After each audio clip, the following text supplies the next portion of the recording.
राधे राधे भक्तजनों, आइए हम सुनते हैं मकर संक्रांति कब है। मकर संक्रांति हिंदू धर्म का प्रमुख त्योहार माना जाता है। मकर संक्रांति उस दिन मनाया जाता है जब सूर्य धनु राशि से निकलकर मकर राशि में प्रवेश करते हैं। इसी पल को मकर संक्रांति कहा जाता है। संक्रांति उस समय को कहा जब जब सूर्य राशि परिवर्तन करते हैं। संक्रांति साल में 12 बार आती है, लेकिन मकर संक्रांति का विशेष महत्व है। सूर्य के मकर राशि में प्रवेश को मकर संक्रांति कहते हैं और इसी दिन से सूर्य दक्षिणायन से उत्तरायण होते हैं। आइए जानते हैं कि मकर संक्रांति का पर्व 14 जनवरी को मनाई या 15 जनवरी को। मकर संक्रांति का पर्व इस साल 15 जनवरी को मनाया जाएगा, क्योंकि ग्रहों के राजा सूर्य 14 जनवरी 2024 की अर्ध रात्रि 2:42 पर मकर राशि में गोचर करेंगे। वही उदय तिथि 15 जनवरी को प्राप्ति हो रही है, इसलिए मकर संक्रांति 15 जनवरी 2024 को है। मकर संक्रांति के साथ ही एक माह का खरवास भी इसी दिन से प्राप्ति हो जाएगा। मकर संक्रांति के पीछे की कहानी क्या है? मकर संक्रांति के दिन ही गंगा जी भागीरथ के पीछे पीछे चलकर कपिल मुनि के आश्रम में होकर सागर में जा मिली थी। इस दिन यशोदा ने श्री कृष्णा को प्राप्ति करने के लिए व्रत किया था। इस दिन गंगा सागर में स्नान दान के लिए लाखों लोगों की भीड़ होती है। लोगों कष्ट उठाकर गंगा सागर की यात्रा करते हैं। मकर संक्रांति नाम क्यों पड़ा है? ज्योतिषी चर्या के अनुसार शनि मकर राशि का प्रतिनिधित्व कर रहे होते हैं। पिता और पुत्र के आपसी मतभेद को दूर करने और अच्छा संबंध स्थापित करने के लिए सूर्य इस दिन राशि देव की राशि मकर में प्रवेश करते हैं। इस संक्रांति को मकर संक्रांति के नाम से मनाया जाता है। मकर संक्रांति का भगवान कौन है? मकर संक्रांति के दिन स्नान दान का विशेष महत्व है। इस दिन सूर्य का मकर राशि में प्रवेश करते हैं। मकर संक्रांति के दिन स्वर्ग का दरवाजा खुल जाता है। इस दिन गंगा सागर में स्नान करने का बहुत महत्व है। मकर संक्रांति के दिन भगवान सूर्य की पूजा की जाती है। भक्तजनों, अब आइए हम सुनते हैं मकर संक्रांति की पौराणिक कथाएं। सूर्य संस्कृत में मकर संक्रांति का पर्व ब्राह्मण विष्णु महेश गणेश आदि शक्ति और सूर्य की आराधना और उपासना का पावन व्रत है, जो तन मन आत्मा को शक्ति प्रदान करता है। संत महर्षियों के अनुसार इसके प्रभाव से प्राणी की आत्मा शुद्ध होती है, संकल्प शक्ति बढ़ती है, ज्ञान संतु विकासित होते हैं। मकर संक्रांति इसी चेतना को विकासित करने वाला पर्व है। यह संपूर्ण भारतवर्ष में किसी न किसी रूप में आयोजित होता है। विष्णु धर्म सूत्र में कहा गया है कि पितरों की आत्मा की शांति के लिए समर्थ वृद्धन और सबर कल्याण के लिए तिल के 6 प्रयोग पुण्यदायक एवं फलदायक होते हैं।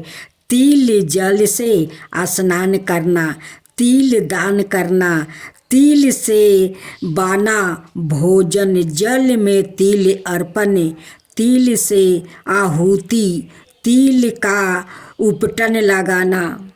सूर्य के उत्तरायण होने के बाद से देवों की ब्रह्म मुहूर्त उपासना का पुण्य काल प्रारंभ हो जाता है। इस काल को ही पारा अपार विद्या की प्राप्ति का काल कहा जाता है। इसे साधन का सिद्ध काल भी कहा गया है। इस काल में देव प्रतिष्ठा, गिरह निर्माण, यज्ञ कर्म आदि पुनीत कर्म किए जाते हैं। मकर संक्रांति के एक दिन पूर्व से ही व्रत उपवास में रहकर योग पात्र को दान देना चाहिए। रामायण काल से भारतीय संस्कृति में दैनिक सूर्य पूजा का प्रचलन चला आ रहा है। राम कथा में मर्यादा पुरुषोत्तम श्री राम द्वारा नृत्य सूर्य पूजा का उल्लेख मिलता है।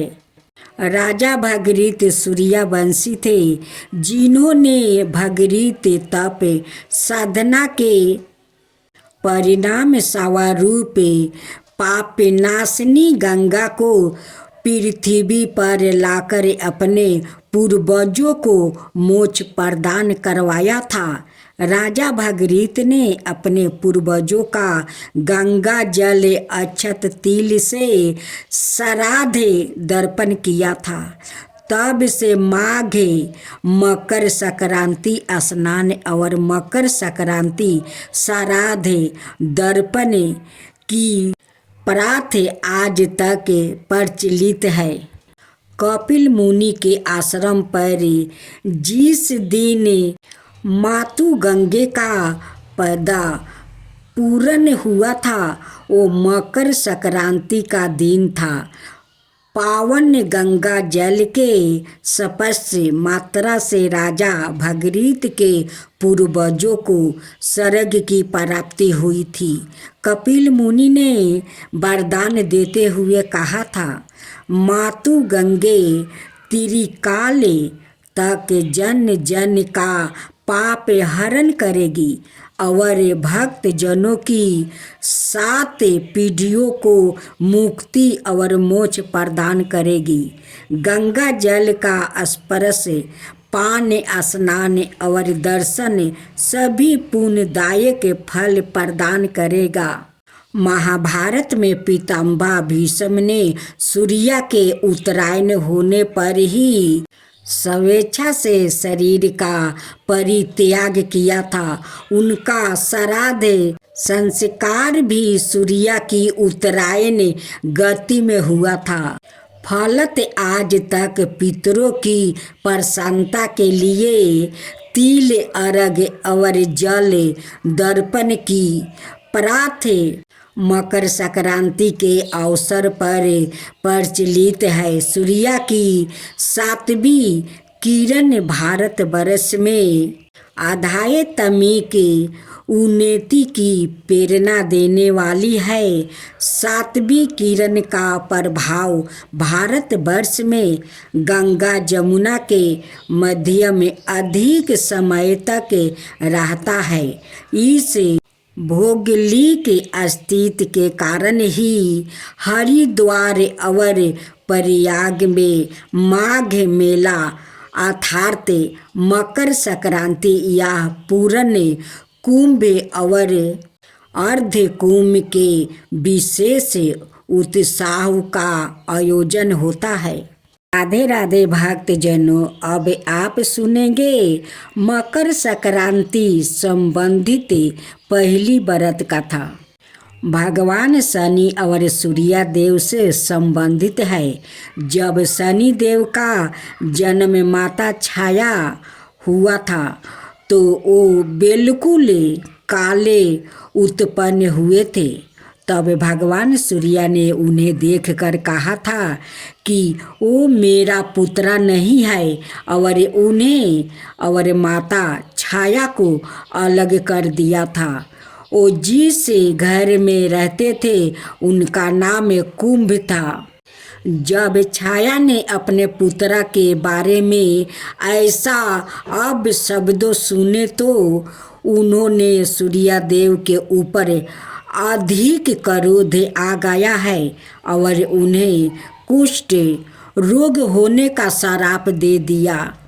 उसके बाद सूर्यदेव ने भी शनि देव और छाया माता के घर कुंभ को जला डाला।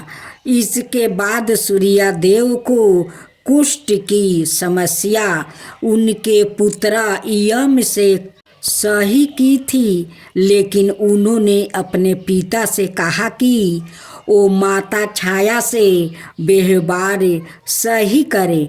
इस बात को सुनकर सूर्यदेव शनि देव से मिलने उनके घर पहुँचे, लेकिन जैसे ही उनके घर पहुँचे तो उन्होंने राख का ढेर ही मिला। ऐसे में शनि देव से काले तिल से अपने पिता का स्वागत किया था। सूर्यदेव अपने पिता का स्वागत सत्कार देख कर अति प्रसन्न हुआ और उन्हें मकर नाम का घर दिया।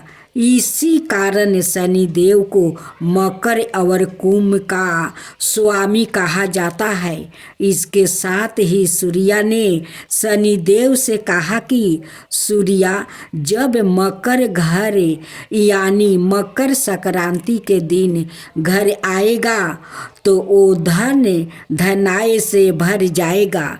इसी के कारण इस दिन हर साल मकर संक्रांति मनाई जाती है। अब मकर संक्रांति की दूसरी कथा।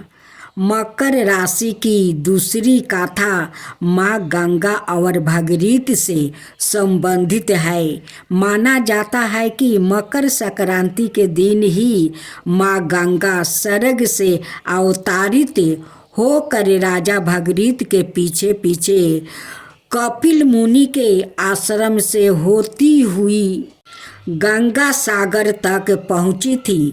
धरती पर अवतारित होने के बाद राजा भागीरथ ने गंगा के पवन जल से अपने पूर्वजों का दर्पण किया था।